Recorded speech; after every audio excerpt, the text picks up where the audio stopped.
ونعوذ بالله من شرور أنفسنا ومن سيئات أعمالنا من يهده الله فلا مضل له ومن يضلل فلا هادي له وأشهد أن لا إله إلا الله وحده لا شريك له وأشهد أن محمدا عبده ورسوله أما بعد. கண்ணியத்திற்குரிய எல்லாம் அல்ல அல்லாஹ் ஜல்ல ஷானஹு தஆலாவின் நல்லடியார்களே, இஸ்லாத்தின் ஆதாரம் இறைவனுடைய வஹி மட்டுமே என்ற இந்த தொடரிலே ஏராளமான சான்றுகளை நாம் எடுத்து வைத்து சந்தேகத்துக்கு இடமில்லாத வகையில் வஹி மட்டும்தான் மார்க்கம் என்பதை விளங்கியிருக்கிறோம். இஸ்லாத்தினுடைய ஆதாரம் வஹி என்று சொன்ன உடனே அந்த வஹி கியாமத் நாள் வரைக்கும் தொடர்ச்சியாக வந்து கொண்டே இருக்கும் என்று நினைக்கக்கூடாது. அது நபிகள் நாயகம் ஸல்லல்லாஹு அலைஹி வஸல்லம் அவர்களோடு வஹி முடிந்து விட்டது. அந்த வஹிதான் கியாமத் நாள் வரைக்கும் மார்க்கத்தினுடைய ஆதாரமாக இருக்கும் என்பதன் ஒரு பகுதியை நேற்றைய தினம் பார்த்தோம். அதனுடைய தொடர்ச்சியாக நபிகள் நாயகம் ஸல்லல்லாஹு அலைஹி வஸல்லம் சொன்னார்கள், நான் மற்ற நபிமார்களை விட 6 தனிச்சிறப்புகள் கொடுக்கப்பட்டிருக்கிறேன். ரசூல் ஸல்லல்லாஹு அலைஹி வஸல்லம் சொல்றாங்க, மற்ற நபிமார்களுக்கு இருப்பதை விட ஒரு 6 தனி சிறப்பை அல்லாஹ் எனக்கு தந்திருக்கிறான். அதுல ஒரு சிறப்பு என்னவென்று சொன்னால், ரத்தின சுருக்கமாக செய்திகளை எடுத்துச் சொல்லக்கூடிய திறமை. இதை அல்லாஹ் எனக்கு தந்திருக்கிறான். சொன்னபடி ஹதீஸ்களை பார்த்தா அப்படி இருக்கும். ரசூல் ஸல்லல்லாஹு அலைஹி வஸல்லம் ஹதீஸ் எடுத்து பார்த்தோம்னு சொன்னா அவ்வளவு ஆழமான கருத்துக்களை சின்ன சின்ன சொற்கள் அடக்கி அவங்க என்ன செய்வாங்க, சொல்லுவாங்க. அதே மாதிரி இது ஒரு சிறப்பு. இரண்டாவது சிறப்பு என்னவென்று சொன்னால், எதிரிகளுக்கு ரசூலுல்லாஹ்வுடைய பேரை கேட்டவொன்னே ஒரு அச்சத்தை அல்லாஹ் உள்ளத்துல போட்டான். மக்காவில் இருக்கிற வரைக்கும் அவங்க அஞ்சக்கூடிய நிலையில் இருந்தாங்க. மதீனாவுக்கு போன பிறகு முகமதுங்கிற பேரை கேட்டாலே போதும் எதிரிகள் பீதி அடையக்கூடிய வகையில் ஒருவித அச்சத்தை எல்லாம் போட்டான். அதையும் சொல்றாங்க, உன்னுசிர்த்து பிர்ருபி, எதிரிகள் உள்ளத்தில் அச்சத்தை ஏற்படுத்தி நான் உதவி செய்யப்பட்டிருக்கிறேன். இது வேற நபிமார்களுக்கு கொடுக்காத எனக்கு அல்லாஹ் கொடுத்திருந்த ஒரு தனி சிறப்பு.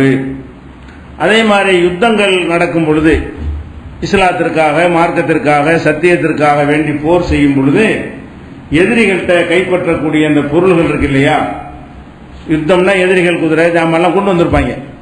அதை கைப்பற்றினால் முந்தைய சமுதாயம்லாம் என்ன செய்யணும் என்றால், அந்த பொருள்களை ஒன்னா குவித்து தீ வைத்து கொளுத்திடணும், யூஸ் பண்ணக்கூடாது. எதிரிகள்கிட்ட கைப்பற்றின கனிமத்துன்னு சொல்றோம் இல்லையா, அந்த கனிமத்துங்கிற பொருளை ரசூல் ஸல்லல்லாஹு அலைஹி வஸல்லத்துக்கு முன்னாடி வரைக்கும் என்ன சட்டம் என்றால், அதை பயன்படுத்தாமல் எரித்து விட வேண்டும். எதிரிட்டு கைப்பற்றணும்ல, அவங்க காசு நமக்கு என்னத்துக்கு என்கிற காரணத்தினால அதை எரித்து விட வேண்டும் என்ற சட்டம் இருந்தது. இப்ப ரசூல் ஸல்லல்லாஹு அலைஹி வஸல்லத்துக்கு அல்லாஹ் என்ன அதை ஹலால் ஆக்கிட்டான். போர்க்களத்தில் எதிரிகள்கிட்ட கைப்பற்றின பொருளாக இருக்குமே ஆனால் கனிமத்து நம்ம எடுத்துக்கொள்ளலாம், போர் வீரர்களுக்கு பங்கிட்டு கொடுக்கலாம், இந்த மாதிரி ஹலாலாக்கப்பட்டிருக்கிறது. அதை சொல்றாங்க. அடுத்த எனக்கு தந்த சிறப்பு என்னவென்றால், உஹில்லத்திலியல் கனாயிமும், கனிமத்து என்ற போர்க்களங்களில் எதிரிகளிடத்திலே கைப்பற்றப்படுகிற பொருட்கள் எனக்கு ஹலாலாக்கப்பட்டிருக்கிறது. எனக்குன்னா என் சமுதாயத்திற்கு ஹலாலாக்கப்பட்டிருக்கிறது. இது மற்ற நபி கொடுக்காத ஒரு தனி சிறப்பு. அதே போல ஜுஇலத்திலியல் அர்து தஹூரம் மஸ்ஜிதா, பூமி முழுவதுமே தொழுமிடமாகவும் தூய்மை செய்யத்தக்கதாகவும் எனக்கு ஆக்கப்பட்டிருக்கிறது. முந்தைய சமுதாயம் எல்லாம் எல்லா இடத்திலும் தொழ முடியாது, அந்த வழிபாட்டு தலத்தில் மட்டும்தான் அவங்க தொழ முடியுமே தவிர எந்த இடத்திலையும் தொழுவதற்கான அனுமதி முந்தைய சமுதாயங்களுக்கு கிடையாது. ரசூல் ஸல்லல்லாஹு அலைஹி வஸல்லம் சமுதாயத்திற்கு வழிபாட்டு தலத்தில் தொழுவது சிறப்பித்து சொல்லப்பட்டு இருந்தாலும் எங்க வேண்டாலும் தொழுவலாம். வீட்டில் தொழுவலாம், ரோட்டில் தொழுவலாம், காட்டில் தொழுவலாம், சுத்தமான எந்த இடத்துல வேண்டும் வாகனத்தில் போய்கொண்டே தொழுகலாம். அப்ப எல்லா பூமி முழுவதுமே தொழுவதற்குரிய இடமாக எனக்கு ஆக்கப்பட்டிருக்கிறது. முந்தைய சமுதாயத்துக்கு அப்படி இல்லை என்று ஒரு சிறப்பை சொல்றாங்க. அதே மாதிரி பூமியில தயமம் செய்யறவங்கள சுத்தம் செய்யறது, மண்ணை கொண்டு தயமம் செய்கிறது, இது ரசூலுல்லாஹ்வுக்கு மட்டும் கொடுத்த அதான் சுத்தம் செய்யக்கூடியதாக ஆக்கப்பட்டிருக்குங்கிறாங்க. இதை சொல்லிட்டு கடைசியா சொல்றாங்க, ஒரு சிறுத்து இலல் ஹல்கி காஃபா, நான் மனித குலம் படைப்பினம் முழுவதற்கும் அனுப்பப்பட்டிருக்கிறேன். மனுஷ குலத்துக்கு மட்டுமல்ல, ஜின்னையும் சேர்த்து சொல்றாங்க. படைப்பினங்கள் அனைவருக்கும் நான் ரசூலாக அனுப்பப்பட்டிருக்கிறேன். நபியூன், என் மூலம் நபிமார்களுக்கு முத்திரையிடப்பட்டு விட்டது, எனக்கு பிறகு யாரும் வரமாட்டார்கள். இப்படி 6 சிறப்பு எனக்கு தரப்பட்டிருக்கு சொல்லும் பொழுது 6ல ஒரு சிறப்பாக என்ன சொல்றாங்க, நான் அகில உலகத்துடைய நபியாக இருக்கிறேன், எனக்கு பிறகு யார் வரமாட்டார்கள் என்று முத்திரையிடப்பட்ட கடைசி நபியாக இருக்கிறேன். இப்படி ரசூல் ஸல்லல்லாஹு அலைஹி வஸல்லம் சொல்லி இருக்கிறாங்க. இது முஸ்லிம் நூல்ல 812வது ஹதீஸாக இடம்பெற்றிருக்கிறது. அப்ப நம்ம என்ன விளங்குறோம், நபிகள் நாயகம் ஸல்லல்லாஹு அலைஹி வஸல்லத்துக்கு பிறகு யாரு நபி, நானும் நபி, நான் ரசூல் எவனா சொல்வானேயானால், அல்லது இந்த வார்த்தையை சொல்லாம வஹி எனக்கு வருது என்கிற தோரணைகள் சொல்வானேயானால் அவன் பொய் சொல்லுகிறான், அவன் அல்லாஹ் மேல இட்டு கட்டுகிறான், மிகப்பெரிய அநியாயக்காரனா இருக்கிறான் என்று நம்ம என்ன செய்யணும், விளங்கிக் கொள்ள வேண்டும். அடுத்ததாக ரசூல் ஸல்லல்லாஹு அலைஹி வஸல்லம் சொல்றாங்க, இது புகாரியில 3455வது ஹதீஸாக இடம்பெற்றிருக்கிறது.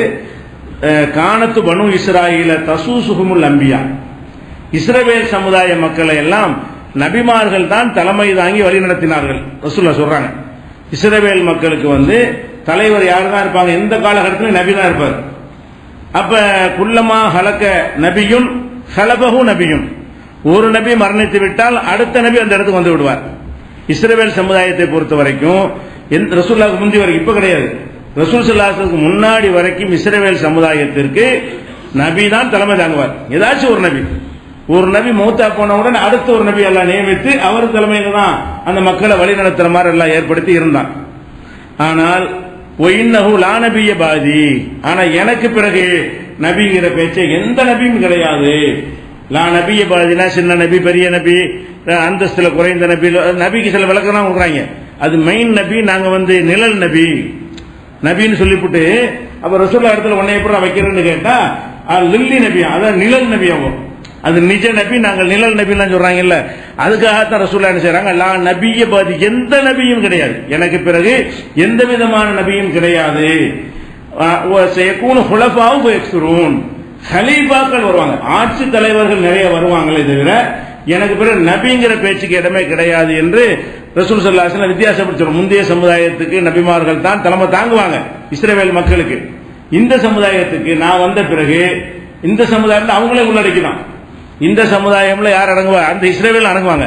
இஸ்ரவேல் உள்ளிட்ட எல்லா மக்களுக்குமே நான் தான் நபியே தவிர எனக்கு பிறகு எந்த நபியும் கிடையாது என்று ரசூல் ஸல்லல்லாஹு அலைஹி வஸல்லம் சொன்னது புகாரியில 3455வது ஹதீஸில் இடம்பெற்றிருக்கிறது. அப்ப இந்த ரசூல் ஸல்லல்லாஹு அலைஹி வஸல்லம் மக்கள் அழகா தெளிவா சொல்லிட்டு போயிருக்கிறாங்க, எனக்கு பிறகு நபி வரமாட்டாங்கிற ஒரு விஷயத்தை.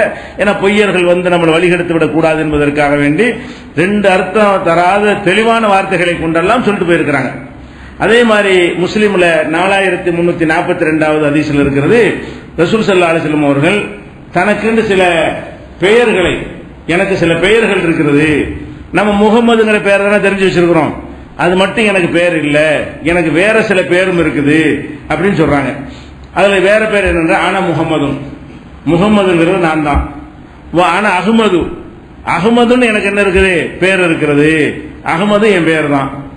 அனல் மாஹின்னு அழிப்பவர்னு அர்த்தம், மாஹி என்றும் எனக்கு ஒரு பெயர் இருக்கிறது. அது ஏன் அந்த பெயரை வச்சிருக்கிறேன்னு கேட்டா, அல்லது யும்ஹாபியல் குஃப்ரு, என்னைய கொண்டுதான் குஃப்ர் அழிக்கப்பட்டது, நான் குஃப்ரை அழித்த காரணத்தினால் குஃப்ரை அழிப்பவர் என்கிற பெயரும் எனக்கு இருக்கிறது. அனல் ஹாஷிர் என்கிற பெயரும் இருக்கிற, ஹாஷிர்னா மக்களை எல்லாம் திரட்டுபவர், ஒன்று திரட்டுபவர் அப்படிங்கிற ஒரு பெயரும் எனக்கு இருக்கிறது. அனல் ஆகிபு, இறுதியானவர் என்ற பெயரும் எனக்கு இருக்கிறது. இறுதியானவர்னா அல்லாஹ் இறுதிங்கிற அந்த அர்த்தம் கிடையாது. ரசூலுல்லாஹ் இறுதிக்கு விளக்கம் கொடுக்குறாங்க, உல் ஆகிபு அல்லது லைஸ பாதஹு நபியும், எனக்கு பிறகு எந்த நபி வரமாட்டாங்க இல்லையா, அந்த வகையில் நான் இறுதியானவன் என்ற பெயர். ரசூலுல்லாஹ்வுக்கு இறுதியானவர் ஒரு பெயரை அல்லாஹ் கொடுத்திருக்கிறான். அந்த பேருக்கு மீனிங்கே ரசூலுல்லாஹ் சொல்லிடுறாங்க. என்ன மீனிங், இறுதியானவர்னா கியாமத் வரைக்கும் இருப்பார்னு அர்த்தம் கிடையாது. இறுதியானவர்னா இறுதி நபி, எனக்கு பிறகு எந்த நபியும் கிடையாது என்கிற பொருளில் இறுதியானவர்ங்கிற பெயரும் எனக்கு இருக்கிறது என்று நபி ஸல்லல்லாஹு அலைஹி வஸல்லம் சொன்னதாக முஸ்லிம்ல 4342வது ஹதீஸில் இடம்பெற்றிருக்கிறது. இப்படி பல விஷயங்கள்ல ரசூல் ஸல்லல்லாஹு அலைஹி வஸல்லம் எச்சரிச்சிருக்கிறாங்க. அது போக இன்னொரு சந்தர்ப்பத்தில் சொல்றாங்க, ஒரு கனவுல ரசூல் ஸல்லல்லாஹு அலைஹி வஸல்லம் கையில எல்லா பொக்கிஷமும் கொடுக்கிற மாதிரி கனவு காண்றாங்க. கனவுல எல்லா ராஜ்யங்களும் அவங்க கையில் வந்துச்சுல, பெரும்பாலான கைசர் கிஸ்ராவெல்லாம் விழுந்துட்டாங்க, அனைத்து ராஜ்யங்களுடைய பொக்கிஷமும் சாவியும் அவங்க கையில கொடுக்கிற மாதிரி ஒரு கனவை காண்றாங்க. அப்ப என்னுடைய கையில தங்கத்தினால 2 காப்புகள், என்னுடைய கையில தங்கத்தினால 2 காப்பு போடுற மாதிரி கனவுல காண்றேன். அது ரொம்ப பாரமா இருக்குது. 2 காப்பா இருந்தாலும் என் கையை பிடிச்சி அழுத்துற அளவுக்கு அந்த 2 காப்புகளும் பாரமாக இருந்தது. அப்ப இது என்னன்னு எனக்கு தெரியல. அப்ப அல்லாஹ்ட்ட இருந்து எனக்கு என்ன வஹி வருதுன்னு கேட்டா, இவங்க தான் உனக்கு ஊதி விடணும்னு ஊத சொல்லுவான் அல்லாஹ் கனவுலையே. ஊதணும்னு பறந்துடும். அப்ப அல்லாஹ் அதுக்கு விளக்கம் சொல்றான். என்ன சொல்றான்னு கேட்டா, உனக்கு பிறகு 2 பொய்யர்கள் இந்த உம்மத்துல தோன்றுவாங்க, அந்த 2 பேரும் தோற்கடிக்கப்படுவார்கள், அவங்க தான் இதுன்னு சொல்லி ரசூல் ஸல்லல்லாஹு அலைஹி வஸல்லம் அறிவிப்பு செஞ்சான். முசைலமாங்கிற ஒரு ஆள் ஒன்று, அதே மாதிரி சன்னாவுல இருந்த ஒரு ஆள், யமாமாங்கிற ஒரு பகுதியில் இருந்த ஒரு 2 பேருடைய முசைலமா ஒன்று, இன்னொன்று பேர் அதுல வரல, சன்னாவை சேர்ந்த ஒருத்தர்னு சொல்லப்பட்டிருக்கு. அப்ப தனக்கு பிறகு தொட்டு 2 நபி பொய்யர்னு வருவாங்கன்னு ரசூலுல்லாஹ் எச்சரிச்சாங்க. அதே மாதிரி 2 பேர் நபின்னு சொல்லி வந்தாங்க. அவங்க அபூபக்கர் ரலியல்லாஹு காலத்துல அவங்க ஒடுக்கப்பட்டார்கள். இதெல்லாம் 72 கூட்டத்தில் இந்த வரலாறுல சொல்லி இருக்கிறோம். அப்ப தனக்கு பிறகு வரக்கூடிய அடுத்து தொட்டு வரக்கூடிய நபிமார்களை பத்தி சொல்லி இருக்கிறாங்க. இன்னும் 30 பேர் வந்துகிட்டே இருப்பானுவோ, சொல்லிக்கிட்டே இருப்பாங்க, நம்பி ஏமாந்துடாதீங்க என்றெல்லாம் ரசூல் ஸல்லல்லாஹு அலைஹி வஸல்லம் தெளிவான வார்த்தைகளை கொண்டு, நான் தான் கடைசி நபி, எனக்கு பிறகு நபி இல்ல, வஹி இல்ல, இனிமே அல்லாஹ்விடமிருந்து எந்த செய்தியும் புதுசா வராது என்று தெளிவுபடுத்தி விட்டார்கள். இத குர்ஆனுடைய வசனங்கள்லையும், இது ஹதீஸ்ல தெளிவான வார்த்தைகள் இருக்குது. குர்ஆன்ல இது மாதிரியான வசனங்கள்லாம் இருக்கு. இதெல்லாம் நோட் பண்ணி வைத்துக் கொண்டீர்களே, ஆனால் எதிர்காலத்தில் உங்களை யாரும் ஏமாற்றி விடாமல் இருப்பதற்காக உதவும்.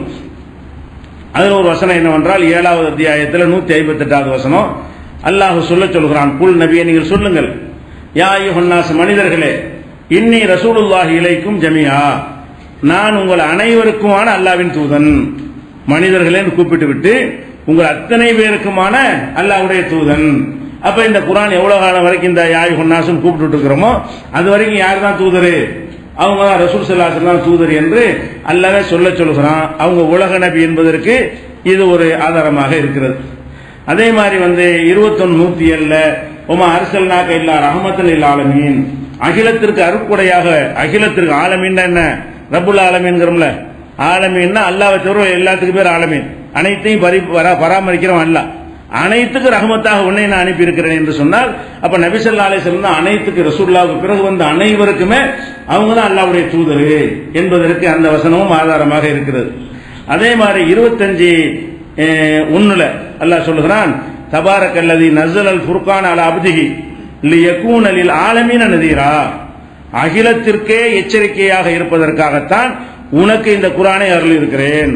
ஒரு குறிப்பிட்ட காலத்திற்கு, ஒரு குறிப்பிட்ட சமுதாயத்திற்கு எச்சரிக்கை செய்வதற்கு அனுப்பல, அகிலத்திற்கு ஆலமீனுக்கெல்லாம் அது எச்சரிக்கையாக இருப்பதற்காகத்தான் இந்த வேதத்தை உனக்கு நான் தந்திருக்கிறேன் என்று அல்லாஹ் சொல்வதன் மூலமாக குர்ஆன் தான் இறுதி வேதம் என்பதும், ரசூல் ஸல்லல்லாஹு அலைஹி வஸல்லம் இறுதி நபி என்பதும், அவங்களுக்கு பிறகு யார் வரமாட்டார்கள் என்பதும் இந்த வசனத்திலிருந்து நமக்கு சொல்லப்பட்டிருக்கிறது. அதே மாதிரி 14:52 அல்லாஹ் சொல்லி காட்டுகிறான், ஹாதா பலாகுல் லின்னாஸ், இந்த குர்ஆன் மனிதகுலம் அனைவருக்கும் சென்றடைய வேண்டியது. மனிதன் அனைத்து மாந்தருக்கும் சென்றடைய வேண்டிய ஒரு அறிவுரையாகும் என்று மனிதர்களுக்கு உள்ளது என்று அல்லாஹ் சொல்லி காட்டுகிறான். அதே மாதிரி மனிதர்களை உங்கள் அத்தனை பேருக்கும் நான் அச்சமூட்டி எச்சரிக்கை செய்யக்கூடியவன் என்று நபியை நீங்கள் சொல்லிவிடுங்கள் என்று 22:49 அல்லாஹ் சொல்லி காட்டுகிறான். அதே மாதிரி 62:3 அல்லாஹ் சொல்லி காட்டுகிறான், உம்மியான சமுதாயத்தில் உங்களை அனுப்பினோம், தூதர் அனுப்பியிருக்கிறேன், இவங்களுக்கு மட்டும் தூதர் இல்ல, வாஹரீன மின்ஹும் லம்மா யல்ஹகு பிஹிம், இதுவரை வராமல் இனிமேல் வர இருக்கிறார்களே அந்த மக்களுக்கும் நீ தூதராக இருக்கிறாய். இந்த காலத்தை கடந்து அல்லாஹ் சொல்றான், இந்த இப்ப உலகத்துக்கே தூதராக இருக்கிற இந்த ஜெனரேஷன் மாத்திரம் தூதர் கிடையாது, இவங்களுக்கு பிறகு இனி இந்த மக்களுக்கு பின்னாடி வருவாங்களே அடுத்தடுத்த சமுதாயம், அவங்களுக்கும் நீ தூதராக இருக்கிறாய்ங்கிற வாசகத்தையும் அல்லாஹ் சொல்லி காட்டுகிறான். அதே இது 62:3 6வது அத்தியாயம் 19வது வசனத்தில் அல்லாஹ் சொல்கிறான், ஊஹிய இலைய ஹாதல் குர்ஆன், இந்த குர்ஆன் எனக்கு அருளப்பட்டிருக்கிறது. எதுக்கு என்று கேட்டால், லி உன்திரக்கும் பிஹி, இதை கொண்டு உங்களை நான் எச்சரிப்பதற்காகவும், ஒமம்பலக, இந்த குர்ஆன் இனி யாரையெல்லாம் அடையுமோ அத்தனை வரையும் நான் எச்சரிப்பதற்காக. குர்ஆனை கொண்டு வாழ்ந்து கொண்டிருக்கிறீங்களா, உங்களையும் எச்சரிப்பேன். எனக்கு பிறகு இந்த குர்ஆன் யாரையெல்லாம் சென்றடையுமோ அவர்களை நான் தான் எச்சரிப்பேன்.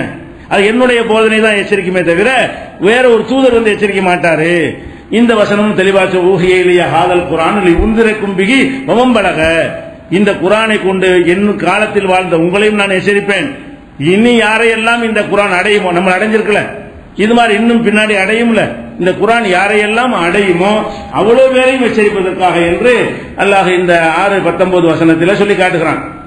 அதே மாதிரி இன் ஹுவ இல்லா திக்ருலில் ஆலமீன், இந்த குர்ஆன் என்பது அகிலத்திற்கு உள்ள அறிவுரை, ஆலமீனுக்கெல்லாம் அறிவுரையாக இருக்கிறது என்று 38வது அத்தியாயத்தில் 88 வசனத்தில் சொல்லி காட்டுகிறான். அப்ப அந்த நபிங்கிற டாபிக் இடமே கிடையாது. ஒரே ஒரு வாய்ப்பு இருக்கு, ஒரே ஒரு சந்தேகம் நமக்கு வரும். அதையும் ரசூலுல்லாஹ் தகர்த்துட்டு போயிட்டாங்க. எப்படி? இப்ப ஈசா நபி அவர்கள் வந்து உயர்த்தப்பட்டிருக்காங்கன்னு நம்புறோம். குர்ஆன்ல இருக்கிறத பத்தி இருக்கிறது, ஹதீஸ்லாம் இருக்கிறது. உலகம் அழியக்கூடிய காலத்தில் அவங்க வருவாங்க. அப்ப ரசூலுல்லாஹ்க்கு பிறகு நபி வரமாட்டாங்க, அவர் வருவாருன்னு ஒரு சந்தேகம் நமக்கு வரும்ல. ரசூலுல்லாஹ்க்கு பிறகு நபி வரமாட்டாங்க, ஓகே. அப்ப ஈசா நபி வரத்தானே செய்வாங்க, அவங்க இறுதி காலத்தில் வர போறாங்களே அப்படின்னு சொன்னா அவர் நபியாக வரமாட்டார். நபிங்கிறது ஒரு மனிதனுடைய இயற்கை தன்மை கிடையாது, அது ஒரு பொறுப்பு. அந்த பொறுப்பு கொடுத்தா தான் அவர் தூதராக இருப்பார். அவர் வாழ்ந்த காலத்தில் அந்த பொறுப்பு அல்லாஹ் கொடுத்து அந்த பணியை செய்ய சொன்னான். ஈசா நபி அனுப்பி புதுசா நம்மளுக்கு புது மார்க்கத்தை கொண்டு வரதுக்காக அல்லாஹ் அனுப்பி வைக்கிறான். அவர் வேதத்தை வாங்க போறாரா? அந்த வேதத்தை வச்சு நம்ம பிரச்சனை பண்ண போறாரா? அவர் சாதாரண இந்த உம்மத்தில் ஒருவராக தான் வருவார். அல்லாஹ்வுடைய தூதராக வரமாட்டார். அல்லாஹ்வுடைய தூதர் தான் அவரு. யாருக்கு? இஸ்ரவேல் மக்களுக்கு தான் ஒரு தூதர். அவர் எப்படி சொன்னார்? பனி இஸ்ராயேல கூப்பிடுத, யா பனி இஸ்ராயேல இன்னி ரசூலுல்லாஹி இலைக்கும், இஸ்ரவேல் மக்களே நான் உங்களுக்கு அல்லாஹ்வால் அனுப்பப்பட்ட தூதர் என்று தான் ஈசா நபி சொன்னாங்க. அப்படிதான் குர்ஆன்ல இருக்கிறது. இப்ப ஈசா நபி தூதராக அனுப்பப்பட்டது வந்து இஸ்ரவேல்ங்கிற ஒரு சமுதாயத்துக்கு தான். இந்த சமுதாயத்துக்கு ஒரு தூதர் இல்ல, வருவாரானா தூதராக வரமாட்டாரு என்பதை ரசூலுல்லாஹ் விளக்குறாங்க. எப்படி விளக்குறாங்கன்னு கேட்டா, அந்த கடைசி காலத்துல ஈசா அலைஹிஸ்ஸலாம் இறங்கி வருவாங்க இல்லையா, அந்த காலத்துல ஒரு சரியான ஒரு இஸ்லாமிய ஆட்சி அரசு அப்போதைக்கு இருக்கும். அப்ப அந்த ஆட்சி தலைவர் சொல்லுவாரு ஈசா நபியை பார்த்துட்டு, வாங்க நீங்க தொழுவீங்க அப்படின்னு சொல்லும் பொழுது ஈசா நபி என்ன செய்வாங்க? நான் தொழுவிக்க மாட்டேன், உங்களில் சிலருக்கு தலைமை தாங்குவீங்களே தவிர நான் தலைமை தாங்க முடியாது. ஈசா நபி மறுத்துருவாங்க. உங்கள உள்ளவங்க தான் நீங்க ஒருத்தர் தொழுவிச்சுக்கணுமே தவிர நான் வந்து உங்களுக்கு தொழுகைக்கு தலைமை தாங்குற அந்த இமாமத்து பொறுப்பு கூட நான் ஏற்க மாட்டேன். அவர் என்ன வர்றாரு வழங்கி போச்சா இல்லையா? தூதரா வர்றாரு, ஒரு தலைவரா கூட வரல, அவர் மரணிக்கிறதுக்கு வர்றாரு. ஒரு சின்ன ஒரு டியூட்டி அவருக்கு இருக்கிற, தஜ்ஜால கொல்ற டியூட்டி. அது போக எந்த மனுஷனும் சாவணுமா இல்லையா? அவர் சாகாமல் உயர்த்தப்பட்டாரு. மண்ணில் புதைக்கும் அல்லாஹ் எந்த மனுஷனா இருந்தாலும் மின்ஹா கலக்னாக்கும், இதுல தான் படைச்சோம், இதுல தான் திரும்பி உங்களை எழுப்புவோம், இதுல உங்களுடைய சேர்ப்போம் அல்லாஹ் சொன்னான். அது இன்னும் அவருக்கு அந்த கணக்கு தீர்க்கல. அந்த கணக்கை தீர்ப்பதற்கு வந்து ஆகணும். இந்த மண்ணுலகில் வந்து என்ன செய்யணும்? ஒரு மரணித்து அடக்கம் செய்யப்பட்டு ஆகணும். அதோட ஒரு டியூட்டியை கொடுத்து அதுக்கு தான் வர்றாரே தவிர அல்லாஹ்வுடைய தூதராக மெசேஜை கொண்டு வந்து, வஹியை கொண்டு வந்து, வேற ஒரு வேதத்தை கொண்டு வந்து, வேற விதமான தொழுகை, வேற விதமான நோன்பு அதெல்லாம் கொண்டு வந்தா தானே நபி. அவர் நபி தான், அந்த இஸ்ரவேல் மக்களுக்கு நபி. இப்ப வரும்போது நமக்கு நபியாக வரமாட்டாரு, ஒரு இமாமா கூட வரமாட்டாரு என்பதை ரசூல் ஸல்லல்லாஹு அலைஹி வஸல்லம் சொல்றாங்க. இது முஸ்லிம்ல 225வது ஹதீஸில் இடம்பெற்றிருக்கிறது. அப்ப அந்த ரசூல் ஸல்லல்லாஹு அலைஹி வஸல்லத்துக்கு பிறகு ஈசா நபி வருவாங்கன்னு மட்டும்தான் ஒரு நபின்னு ஒரு கான்செப்ட் வருது. அந்த சந்தேகத்தை ரசூல் ஸல்லல்லாஹு அலைஹி வஸல்லம் தீர்த்துட்டு போயிட்டாங்க. வருவாங்க உண்மை, நபியா வரமாட்டாங்க, ரசூலா வரமாட்டாங்க, வஹியை கொண்டு வரமாட்டாங்க, சாதாரண மனிதராக வருவார்கள் அப்படிங்கிறதையும் தெளிவுபடுத்தி விட்டார்கள். அப்ப இந்த அடிப்படையை மனசில் ஆழமாக என்ன செய்யணும்? பதிய வைத்துக் கொள்ள வேண்டும். இது எதுக்கு சொல்றோம்னு கேட்டா, சாதாரணமாக நம்மளை அறியாமலேயே நீங்கள் தப்லீகுடைய புத்தகங்கள், தப்லீகுடைய பயான்கள்லாம் கேட்டீங்கன்னா பல விஷயங்களை அவங்க சொல்லுவாங்க. அதெல்லாம் இந்த வஹியை கொண்டுதான் கண்டுபிடிக்க முடியும். அந்த மாதிரி விஷயத்தை எல்லாம் சாதாரணமாக சொல்லுவாங்க. எப்படி? ஒரு பெரியார் இறந்து விட்டார், இறந்தவன் அல்லாஹ் விசாரித்தான், நீ எனக்காக என்ன செய்தாய் என்று கேட்டான், அவர் இப்படி சொன்னார், அல்லாஹ் புரிஞ்சு கொண்டான்னு எழுதி வச்சிருப்பாங்க. அது எப்படி நமக்கு தெரியும்? ஒருத்தர் இறந்துட்டாரு, இறந்தது அல்லாஹ் தான் விசாரிக்கிறான், விசாரிச்சு அல்லாவுக்கு ஒரு பதில் பேச்சு நடந்துச்சு. இதை வந்து அவரும் ஒன்று சொன்னாரா, செத்து போனவர் அல்லாஹ் வந்து சொன்னானா? இதெல்லாம் வஹியை கொண்டு தான் அறிய முடியும். அப்ப இது என்ன அர்த்தம்? வஹி வருதுங்கிறாங்க. அதான் அர்த்தம். ஆனா ஒருத்தர் இறந்துட்டாருன்னா அதுக்கு பிந்தி உள்ள விஷயம் உனக்கு எப்படி தெரியும்? ஜின்களையும் மனிதனை தவிர மிருகங்களுக்கு கேட்குமே தவிர மனுஷன் கேட்க மாட்டாங்கிறாங்க ரசூல் ஸல்லல்லாஹு அலைஹி வஸல்லம். அங்க நடக்கிற வேதனையை கூட மனிதனுக்கு உணர முடியாது. அப்ப மரணத்துக்கு பிறகு அவருக்கு இப்படி ஆனது இப்படி ஆனதுலாம் எழுதி வச்சுக்கிறாங்க. ஒருத்தர் மரணித்து விட்டாரு, அவரை அல்லாஹ் பார்த்து ரொம்ப சந்தோஷப்பட்டு விட்டான், அவருக்கு இதை கொடுத்தான், அவரை பாராட்டினான், அவருடைய நல்ல செயல்கள் எல்லாம் இப்படி எல்லாம் எழுதி வச்சிருக்கிறார்கள். இதெல்லாம் எந்த அடிப்படையில்? வஹி தானே பிறகு. இது வஹியை கொண்டு தான் அறிய முடியும். அல்லாஹ்வுக்கும் ஒரு அடியானுக்கு என்ன நடந்துச்சுங்கிற விஷயத்தை அந்த அடியான் வந்து சொல்லணும், அடியான் செத்து போயிட்டாரு. அப்ப யார் தான் சொல்லணும்? அல்லாஹ் தான் சொல்லணும். அந்த சொல்றது யார்கிட்ட சொன்னா அந்த வகையை வாங்கின ஆள் யார்? அதெல்லாம் கிடையாது. பெரியார்கள் சொல்ல கேட்டிருக்கிறோம், பெரியார்கள் சொல்லியிருக்கிறார்கள், பெரியார்கள் சொல்லியிருக்கிறார்கள் என்று சொல்லிக்கொண்டு இப்படியான கதைகள்லாம் சர்வ சாதாரணமாக பயான்கள் எல்லாம் சொல்லக்கூடிய காட்சியை பார்க்கிறோம். அதாவது மௌத்துக்கு பிறகு, ஒருத்தர் மரணத்திற்கு பிறகு பல பேர் சொர்க்கத்தை அடைந்ததாக எல்லாம் எழுதி வைத்திருக்கிறார்கள். இது எப்படி அறிய முடியும்னு கேட்டா வகியை கொண்டு தான் அறிய முடியும். அப்ப இவங்க அந்த வகி வருமாங்கிற அந்த அடிப்படை விளங்கி இருந்தா அந்த கட்டுக்கதை எழுத முடியுமா? இதை நம்ப முடியுமா? இது எப்படி எழுதுங்க? சட்டை பிடிச்சி கேட்க மாட்டீங்க. இது எப்படி உனக்கு தெரியும்? இந்த செய்தி உனக்கு சொன்னவன் யாரு? அல்லாஹ் விசாரிச்சானா? எப்ப விசாரிச்சான்? விசாரிச்சுட்டு யார்கிட்ட வந்து இதை சொன்னான்? அல்ல உங்ககிட்ட சொன்னான் அந்த மாதிரி அந்த அடியாரை விசாரிச்சு அப்படி நம்ம கேட்கணுமா இல்லையா? என்ன சோர்ஸ்? இந்த செய்தி எப்படி உனக்கு கிடைச்சி? குர்ஆன்ல இல்ல, ஹதீஸ்ல, ரசூலுல்லாஹ் காலத்துல பிந்தி நடக்குது. பிந்தி நடக்கிற விஷயம் எப்படிப்பா நமக்கு தெரியும்? தெரியாது. அப்ப அந்த மாதிரியான கதைகள்லாம் பார்த்தோம்னா ரொம்ப வகியில விளையாண்டு இருக்கிறார்கள். வகி வராதுன்னு சொல்லிக்கிறாங்க, ரசூலுல்லாஹ் கடைசி நபின்னு சொல்லிக்கிறாங்க. ஆனா ஒரு பக்கம் வாய் சொல்லுமே தவிர நிறைய விஷயங்கள் வந்து இந்த வகியை கொண்டுதான் அறிகிற விஷயங்களை எல்லாம் சர்வ சாதாரணமாக பயான்கள் என்கிற பெயர்ல என்ன செய்யறாங்க? செய்து கொண்டிருக்கிறார்கள். அதிலிருந்தெல்லாம் எச்சரிக்கையாக நம்ம கவனமாக இருந்து கொள்ள வேண்டும். இது ஒரு இந்த வகி சம்பந்தமா அறிந்து கொள்ள வேண்டிய முக்கிய விஷயம். அடுத்ததாக இன்னொரு விஷயம் இருக்கிறது. இந்த வகின்ற உடனே உங்களுக்கு அருளப்பட்டதை பின்பற்றுங்கள் அப்படின்னு சொல்லப்படுது. இந்த அருளப்பட்டதுன்னு சொன்ன உடனே சில வழிகேட்டர்கள் என்ன சொல்றாங்கன்னா அது குர்ஆனைத்தான் பின்பற்றணும், குர்ஆன் மட்டும்தான். அருளப்பட்டதுன்னா எது? குர்ஆன் மட்டும்தான். ரசூல் ஸல்லல்லாஹு அலைஹி வஸல்லம் எந்த ஒரு விளக்கமோ அவங்களுடைய வழிகாட்டுதலோ அது மார்க்கம் கிடையாது, அதை பின்பற்றக்கூடாது.